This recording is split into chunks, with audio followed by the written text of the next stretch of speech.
Do y'all know how speed reading works? It has helped me to gather information quickly, and a winning combination is speed reading mixed with memorization techniques. So at school, you are taught to sound out the words.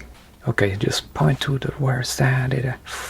Frog, and toe were reading a book together. In school, you start out slow and you sound it out. Subvocalization. Overseas, you might probably call it subvocalization with the S. How fast that you will be able to read as an adult grown person is only as fast as you can speak.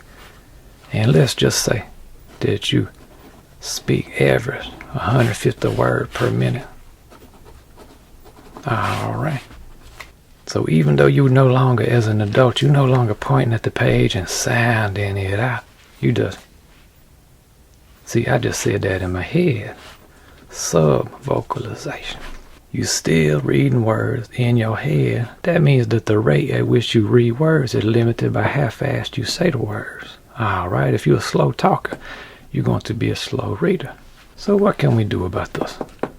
Satisfy your subvocalization using an internal metronome. Alright, this is what I'm about to tell y'all saying is going to be just crazy. Y'all probably going to think I'm just making this up, but I'm telling you, I'm not making it up. So you're going to reverse the things that you was taught in school.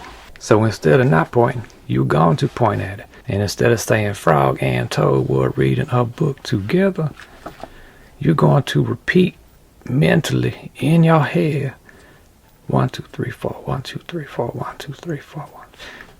Alright, like a pattern, like a metronome. It's not really a metronome. A metronome is a tick-tock, tick-tock, set to a tempo to keep music in time. But I think of it like an internal sound metronome.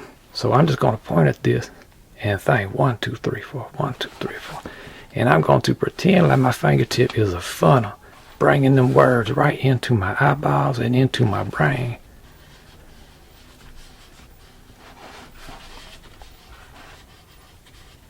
And all the while, it's real fast for me to say 1 2 3 4 1 2 3 4 1 2.